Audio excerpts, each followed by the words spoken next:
Hi, all you SPMEs out there.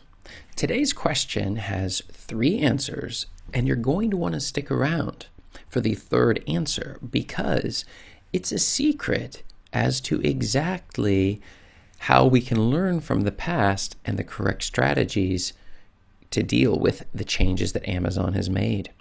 So let's get into it. The question that was sent in to me today was, what is new since self-publishing on Amazon 2019? Now, the person who asked this question is thinking about the fact that we need to learn from the changes that are happening on Amazon. It's true also with other sites as well. But you're looking at those changes and you're starting to see a problem. And that problem is that if you don't change with the changes and the latest strategies, you're going to lose in the long run. And that leaves us realizing we're going to start losing money on the books that we're publishing, or we're not going to be making as much money as we could be making on them otherwise. And so that is exactly what we're going to discuss in today's video. So before I get started, this is Chris Baird from selfpublishingmadeeasynow.com, where self-publishing doesn't have to be so hard. Click the subscribe button because it will really help me help other people just like you get out the word regarding the latest and greatest strategies and also the basic steps to making sure you're, 1, getting your book published, and 2, making as much money off of each book that you do publish. So in addition, you can find my absolutely free self-publishing checklist below, and you're going to want to check it out because it will tell you the steps you're currently not doing that you should be. So go ahead and check that free one out and we'll get going. So let's start a little bit from my own story when we're dealing with the question of 2019 at Amazon. Well, I started all the way back in 2015, and when I first got started, I started with the Amazon KDP account, which is a Kindle Direct Publishing account where I would put my Kindle book out onto the market.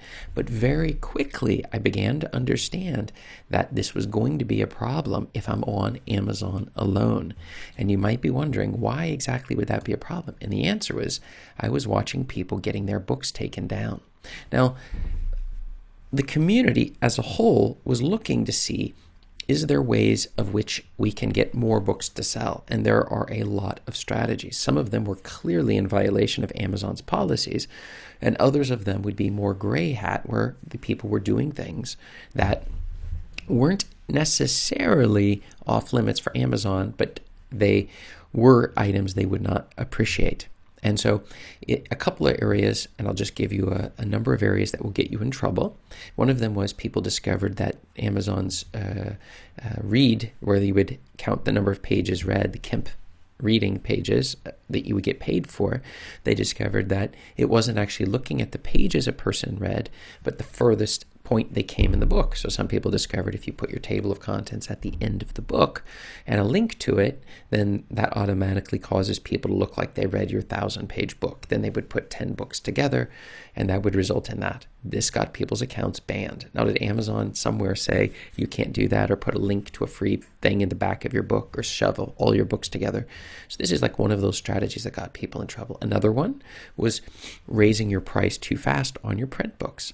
So if you see that there's sales going on, if you raise your price, Amazon will sell your book at the lower price, but then will pay you the royalty on the higher since they had a delay in their system. So changing your prices too often can result in you being threatened, losing your revenue, or worse, getting your account banned.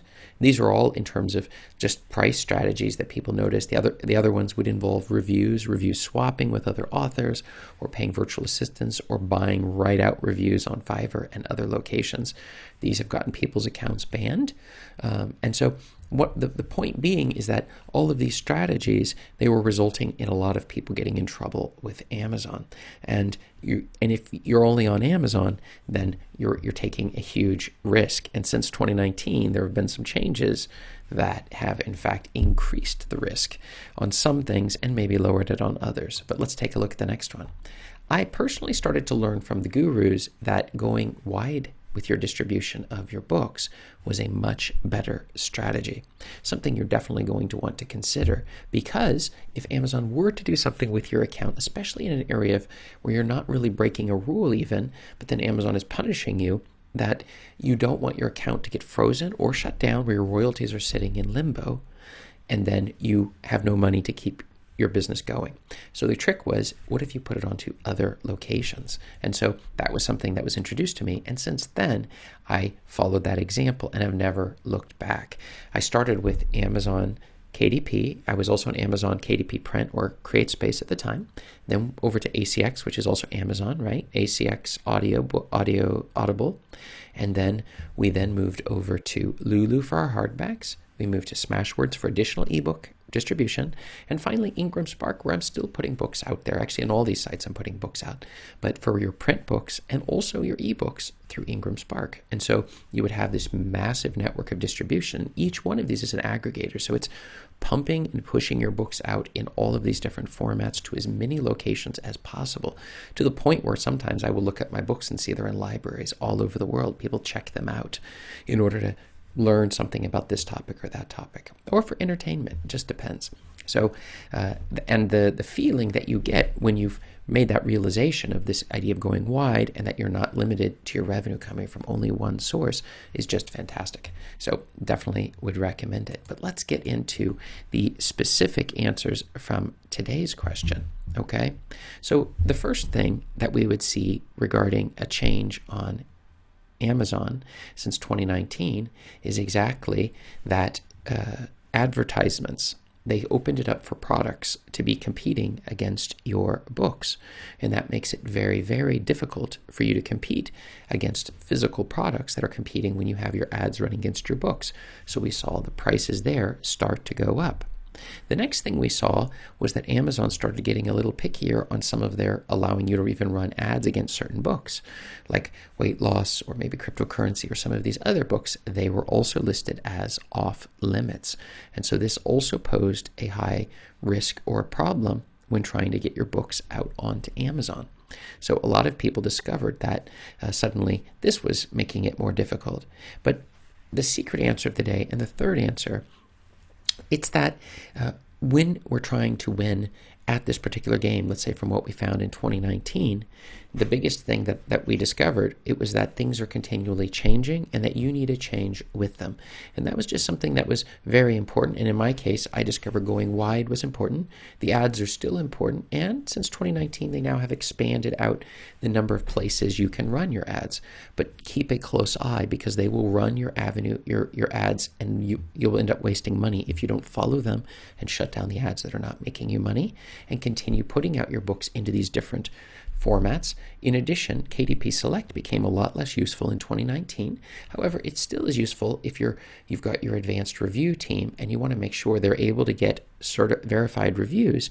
So they're going to need to be able to get your book for free. So running it through KDP Select, you can then run a free 5-day promo where you send it to your email list and ask them to leave reviews in exchange for the free copy that they could just download right on Amazon. So they get a verified review in, and they're able to help yourself to get more sales. And so this is sort of a very important point to remember. So that was the secret answer of the day. And finally, tell me, what have you learned? Have you discovered that you've had to change as a result of what Amazon's been doing, or have you stayed the same? If you've had to change, write the word yes below. And if you've been able just to stay the same and been running the same strategy since 2019, then say no, you haven't had to change. That would really help me out, because I want to make sure these videos are exactly hitting what you need and want. So hopefully that was helpful. And if you want more answers to your self-publishing questions, check out the above video over here. Thanks a lot and have a good day.